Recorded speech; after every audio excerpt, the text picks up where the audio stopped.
Super Vixens, 1975. Let's get real. Hollywood loves to pretend it's always been the world's moral compass, but the 1970s blew that myth right out of the water.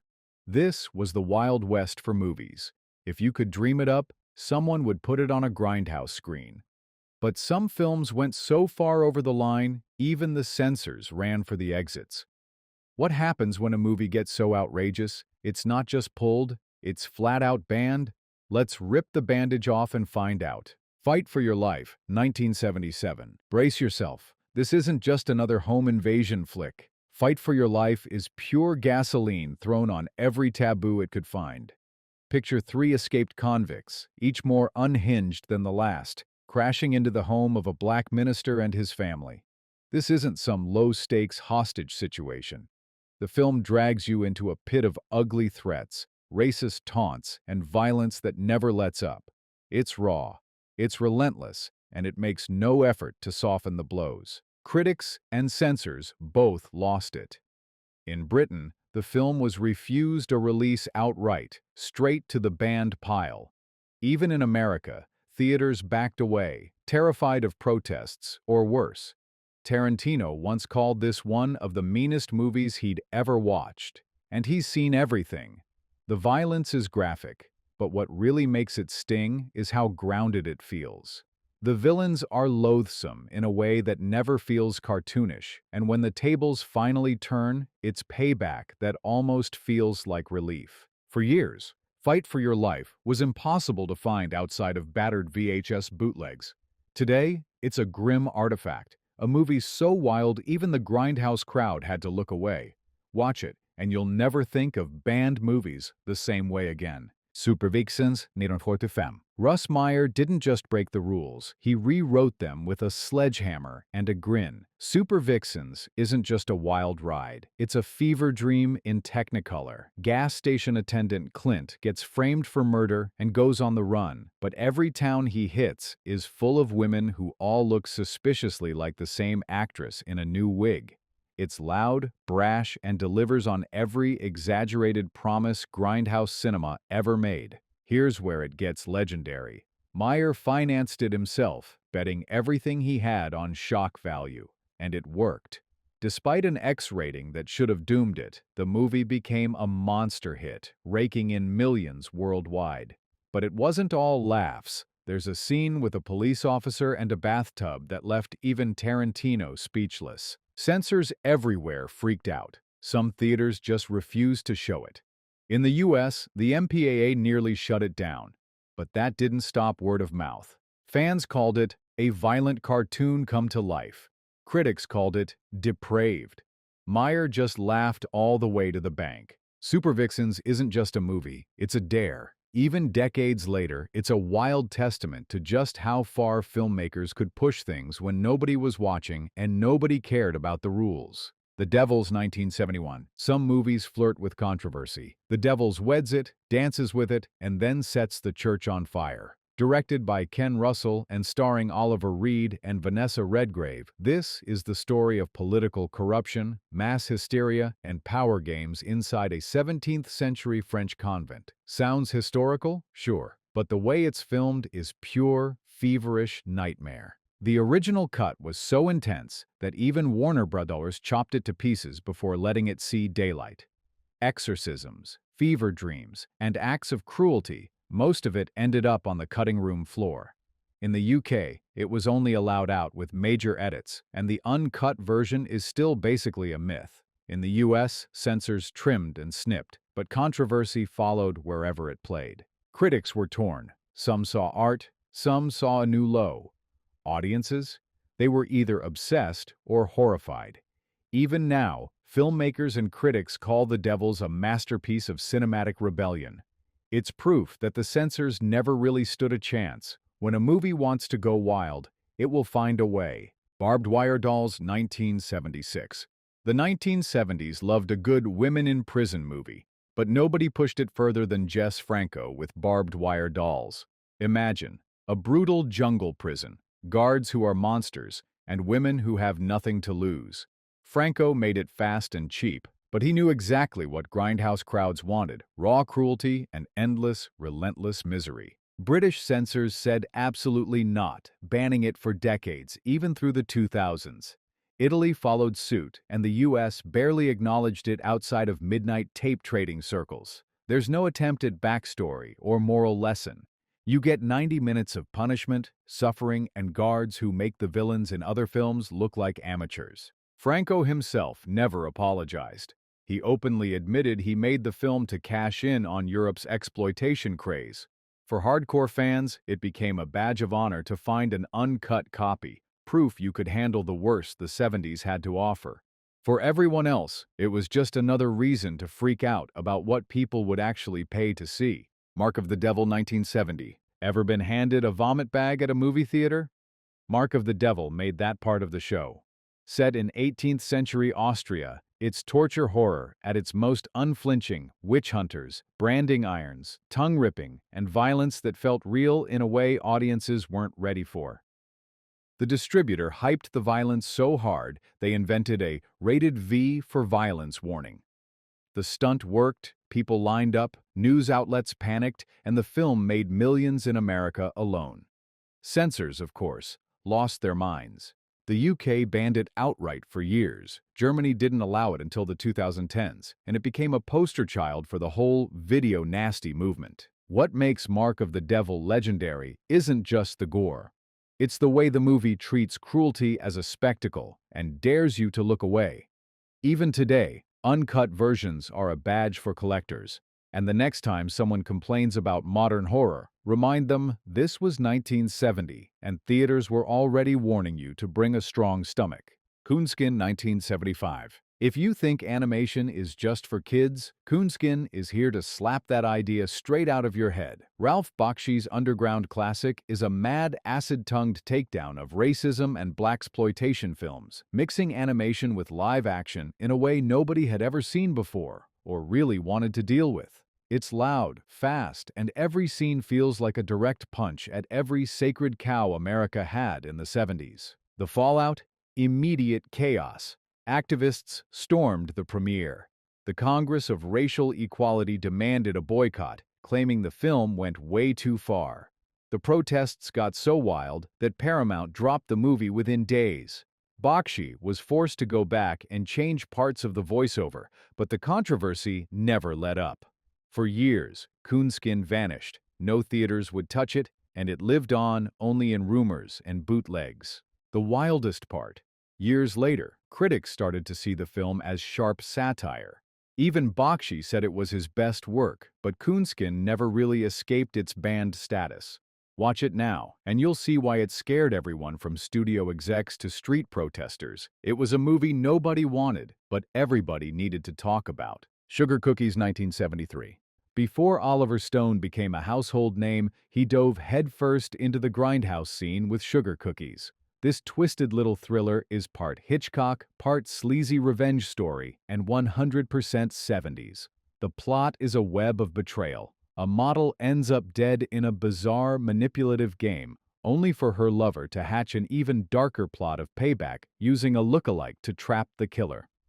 It's a movie where no one is innocent, and the deeper you go, the stranger it gets. Stone, desperate to break into the industry, scraped together cash from anyone who would listen. The film was produced with help from Lloyd Kaufman, a legend in B-movie circles, and shot on a shoestring in New York's back alleys. The result? A moody, gritty vibe that feels more like a nightmare than a whodunit. Censors and critics didn't know what to do with it.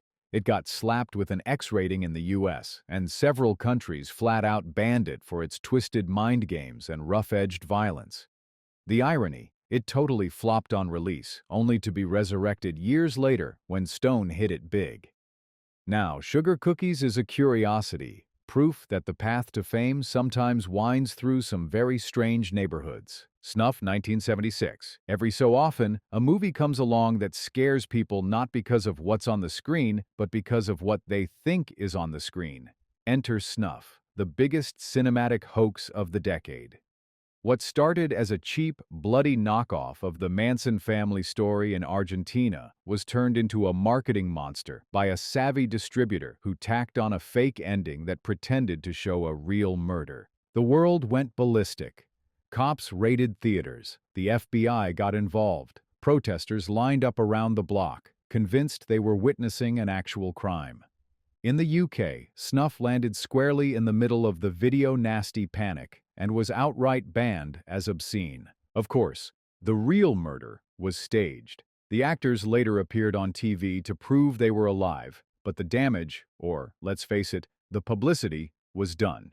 Snuff became a legend, made back its tiny budget 100 times over, and showed that sometimes the scariest thing about a movie is the story people tell about it after the credits roll. Bloodsucking Freaks 1976. If your idea of a stage show is magic tricks and comedy, Bloodsucking Freaks will wreck your evening and possibly your appetite. The plot? A magician and his assistant kidnap women and torture them, live in a seedy off-Broadway theater, serving up cannibalism, violence, and insanity for an audience of freaks. The whole movie is a giant dare, and it's one a lot of people couldn't handle. When it first hit grindhouse theaters, critics trashed it. The MPAA gave it an X rating right away, and censors in places like New Zealand and Australia just banned it outright. The US didn't make it easy to find either. Most major chains refused to book it, and even the underground circuit took a while to catch on. But like a true cult classic, Bloodsucking Freaks refused to die.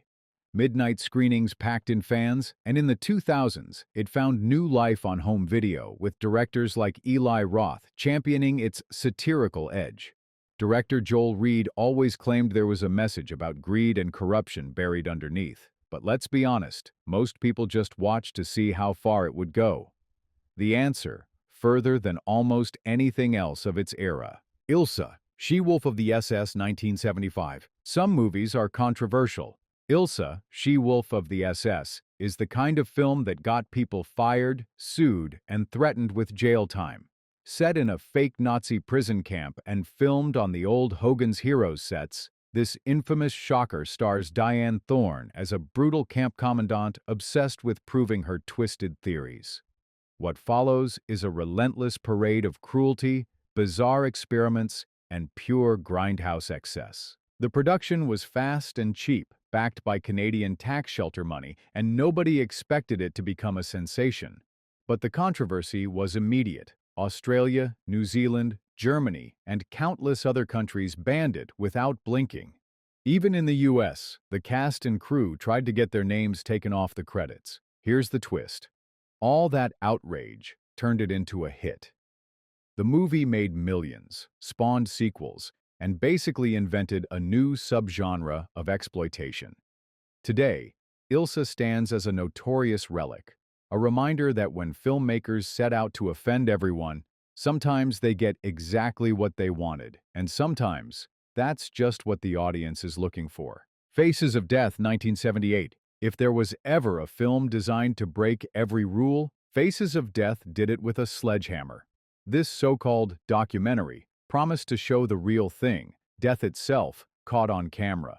What audiences actually got was a wild mix of faked accidents, real newsreel footage, and staged horrors so convincing that people still debate which scenes are real and which are fake. No surprise, it became the forbidden fruit of every VHS tape collector's dreams.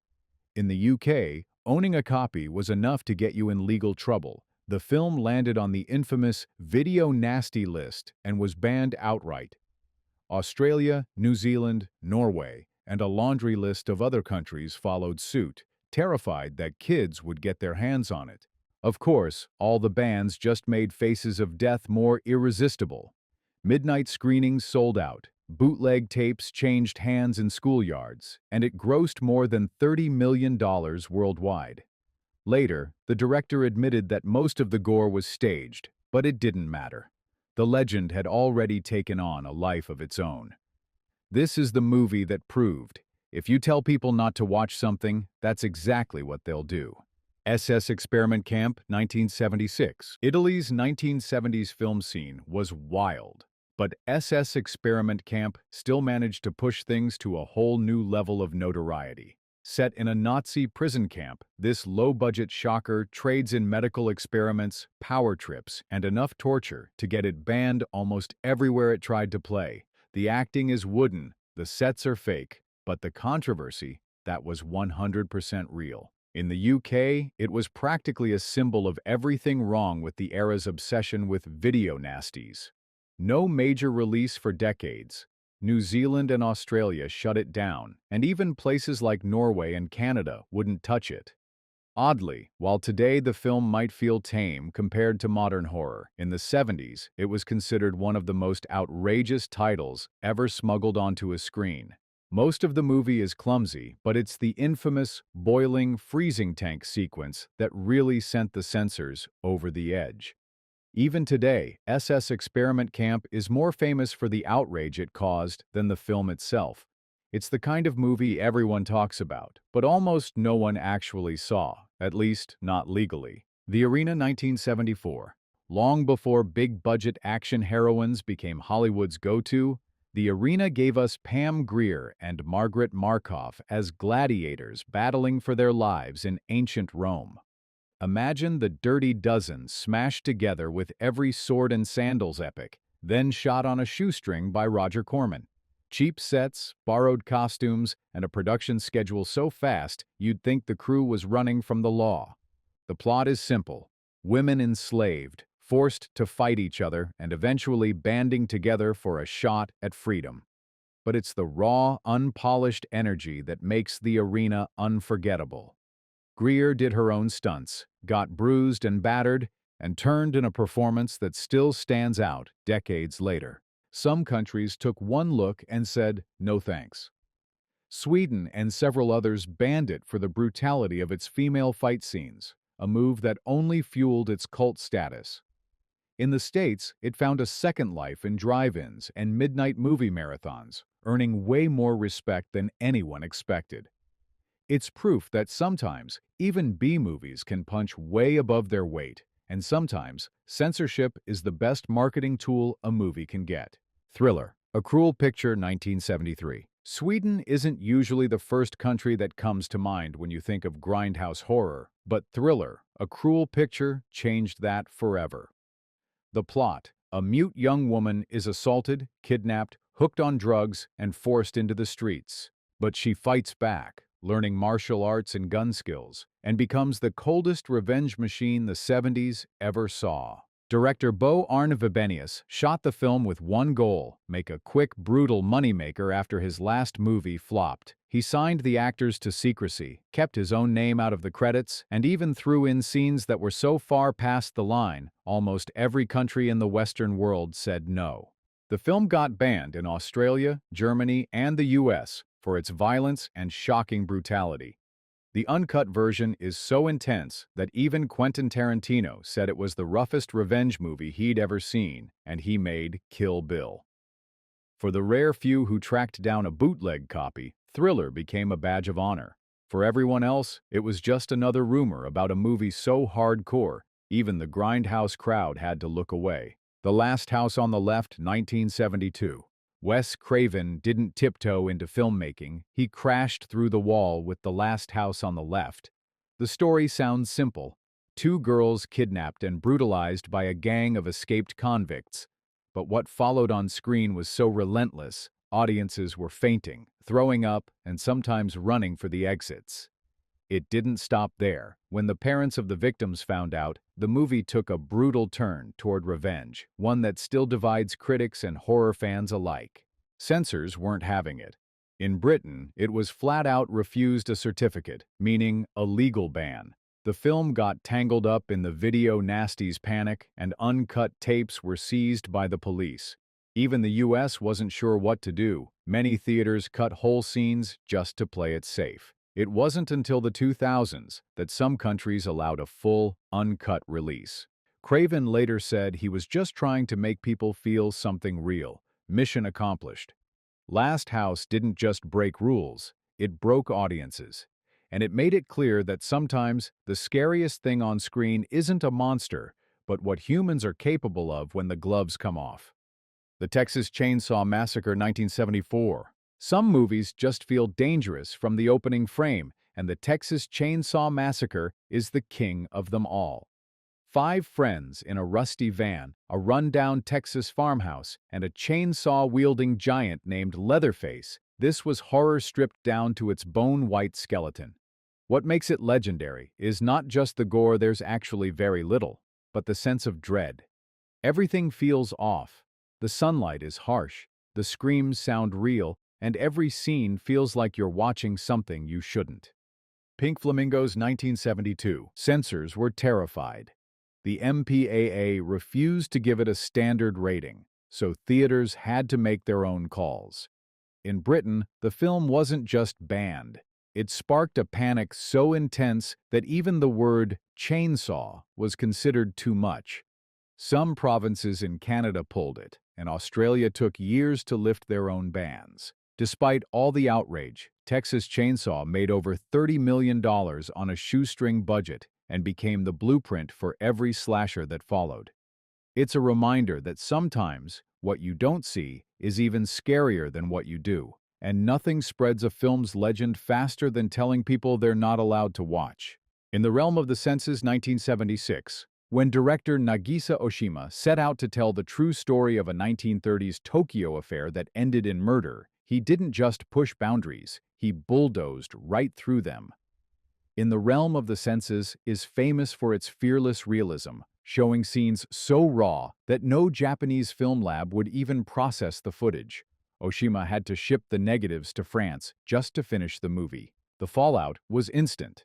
The Japanese government banned it outright, and customs seized prints trying to enter the U.S. Critics argued over whether it was art or exploitation, but audiences were curious and sometimes furious. Most countries forced massive cuts before they'd even consider letting it play. France, ever the provocateur, gave it an art house release and turned the controversy into sold-out screenings. Even today, in the realm of the senses is a cinematic dare, one that started more fights among censors and critics than almost any other film of its time. Its legacy? When a movie goes all in on authenticity, it can shake the world, or at least make the censors sweat. Caligula, 1979. Caligula started as a serious, big-budget Roman epic. By the time it hit theaters, it was a complete free-for-all. The cast is legendary: Malcolm McDowell, Helen Mirren, Peter O'Toole, but behind the scenes, chaos reigned. Producer Bob Guccione shot scenes at night, added in footage nobody signed up for, and cut the movie to his own wild tastes. The result? A fever dream of ancient Rome, packed with violence and outrageous behavior. McDowell and Mirren both disowned it. Critics called it a disaster, but audiences lined up just to see what all the fuss was about. Censors around the globe went into meltdown. Canada and Australia banned it, and in the US and UK, only butchered versions played in most theaters. Despite, or maybe because of, the bans, Caligula made over $20 million. It became a legend for all the wrong reasons, the kind of movie everyone heard about, but only the brave or reckless. Tracked down, uncut. If there's a film that proves the 70s had zero chill, this is it. Pink Flamingos 1972. If John Waters had a mission, it was to make a movie that shocked everyone, and Pink Flamingos is still delivering on that promise 50 years later. The plot barely matters. It's a contest for the title of filthiest person alive, and every scene is designed to one-up the last with jaw-dropping real-life stunts and trashy antics. Real animal cruelty, public chaos, and the most infamous ending of the 70s. This was not the kind of movie your parents wanted you anywhere near. It was banned across the world. The UK, Australia, Norway, and Canada all said no way. Even in the US, many theaters refused to show it, but underground screenings made it a legend. Waters, of course, wore the controversy like a badge. Decades later, Pink Flamingos is in the National Film Registry and even has a Criterion release. Turns out, being the most outrageous movie on the block sometimes means you get the last laugh. Hollywood Boulevard, 1976. How do you make a movie about B-movies? By shooting it just as fast and dirty as the films you're making fun of. Roger Corman dared directors Joe Dante and Alan Arkush to make Hollywood Boulevard with as little money as possible, so they cobbled together a script using car chases, explosions, and monster scenes from other Corman flicks. The result? A wild ride about an aspiring actress working for a bargain bin studio, surrounded by every low-budget disaster imaginable. It's meta before meta was cool, a film that knows it's trash and wears that badge with pride. In some territories, though, the censors didn't see the joke. Because so much of the stock footage was from already banned films, Hollywood Boulevard found itself axed or trimmed in places that recognized the source material. But for film nerds, this is pure gold, a love letter to the grindhouse era by the people who lived it. Quentin Tarantino has said it's one of the movies that changed how he thought about making films. Sometimes, being cheap, fast, and a little reckless is the best way to make history. The Driller Killer, 1979. Before Abel Ferrara was a cult icon, he made The Driller Killer, a movie that feels like it crawled out of New York's sewers and started drilling holes in polite society. This is pure urban decay. A starving artist loses his grip, grabs a power tool, and takes his frustrations out on random victims.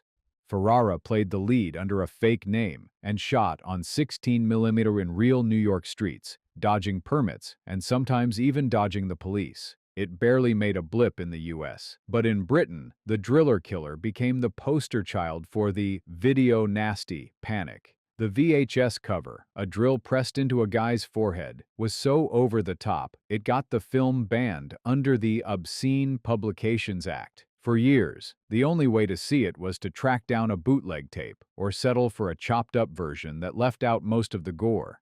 Ferrara always claimed he wasn't making a horror movie, but a story about guilt and madness. Maybe so, but censors didn't see the nuance, just the blood and power tools. Today, The Driller Killer is remembered as punk rock cinema. Dirty, dangerous, and exactly what your parents hoped you'd never find.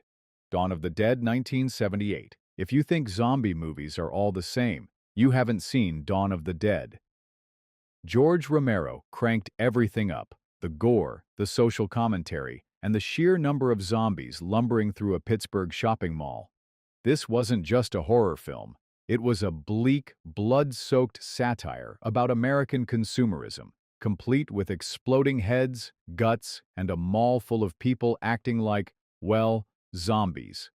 Censors around the world were not amused. Germany wouldn't allow it uncut until decades later, and several other countries either trimmed it to pieces or banned it outright. Even in the US, Romero had to release it unrated because the MPAA wouldn't give it a standard R. None of that slowed it down. Dawn of the Dead raked in over 50 million worldwide and became a classic for horror fans and midnight movie crowds. The movie's power? It's not just the gore, although, wow, there's a lot, but the way Romero turned a genre film into a savage critique of society. When you get banned for being too real and too smart, you know you're doing something right. Caged Heat, 1974. Forget everything you know about women in prison movies. Caged Heat is the original blueprint, and it doesn't pull a single punch. Directed by a young Jonathan Demme, the story is all about women trapped in a hellish institution, taking abuse from a sadistic warden and her team. But this isn't just misery for misery's sake. Demme injects enough attitude, rebellion, and grit to make you root for every escape attempt. It was shot in abandoned hospitals around Los Angeles, sometimes using real inmates and staff as extras just to save a few bucks. Roger Corman, king of the B-movies, produced it fast and cheap, knowing that controversy was good for business. Censors freaked out. The explicit scenes, the rough fights, and the catfights got it banned or trimmed in several countries. The UK, in particular, kept it off screens for years. But the backlash only built the legend, and Caged Heat went on to inspire dozens of copycats. Even Francis Ford Coppola called it one of the best exploitation movies ever made. Sometimes, being first means you also get banned first, but you also get remembered. Black Emmanuelle 1975. Exotic locations, a mysterious photographer, and a string of wild adventures. Black Emmanuelle took the European grindhouse world by storm. Laura Gemser stars as Emmanuelle, a globe-trotting reporter who dives headfirst into every wild scene she can find, and the movie delivers every outrageous moment the title promises.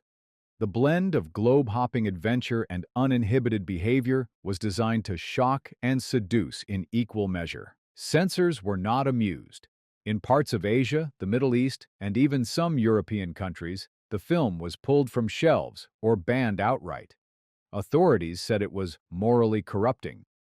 That didn't slow it down. Black Emmanuelle became a smash hit on the underground circuit, spawning a dozen sequels and copycats. Even when it couldn't get an official release, tapes changed hands in secret. Why did it work? Simple. Audiences wanted what the censors hated.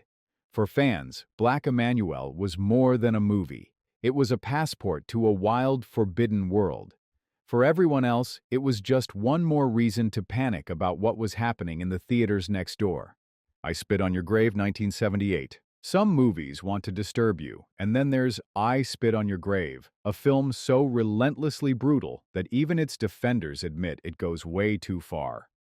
Camille Keaton stars as a young writer, alone in the countryside, who is attacked and left for dead by a group of local men, but she doesn't stay a victim. What follows is a cold, calculated campaign of revenge that flips the script on every grindhouse cliché.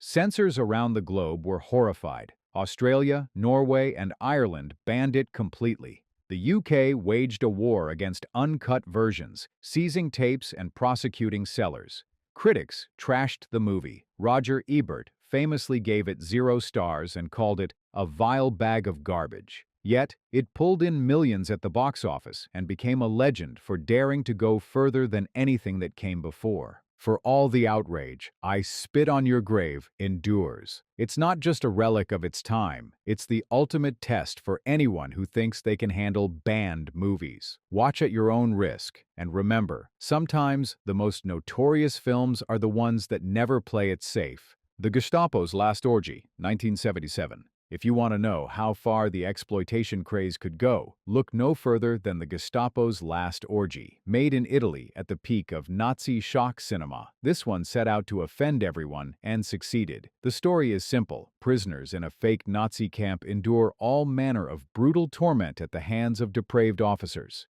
But what made censors panic wasn't just the violence, it was the total lack of restraint. Banned in the UK as obscene and blocked in Australia and several European countries, this film quickly became underground legend. Even in countries with looser rules, it was often pulled from shelves or played in shady late-night showings. Critics didn't just hate it, they called for its destruction. Of course, that only made curious audiences seek it out even more. Today, the Gestapo's Last Orgy is mostly discussed in horror documentaries and lists like this, but for decades it was a whispered dare among horror fans. It's a reminder that sometimes the only thing scarier than what's on screen is the panic that happens behind the scenes. Cannibal Holocaust 1979. It's almost cheating to call Cannibal Holocaust a 70s movie, since its bans and controversy exploded in the early 80s, but its first screenings in 1979 unleashed a storm. Director Ruggero Deodato wanted to make the most realistic, shocking jungle movie ever. He succeeded a little too well. The film's found footage style, real animal violence, and unflinching look at so-called civilized society set off an international firestorm. It was banned in over 50 countries. In Italy, Deodato was even arrested because authorities thought the actors had actually been killed on camera. They hadn't, but the film's raw style fooled everyone. The outrage didn't end with the courts. Protesters lined up around the block and critics called it the most disgusting movie ever made. Despite all this, or maybe because of it, Cannibal Holocaust became a legend. For some, it's the most extreme survival horror ever filmed. For others, it's a case study in how far movies will go just to shock. Love it or hate it, it's impossible to ignore, and it changed censorship forever. Emmanuelle in America 1977.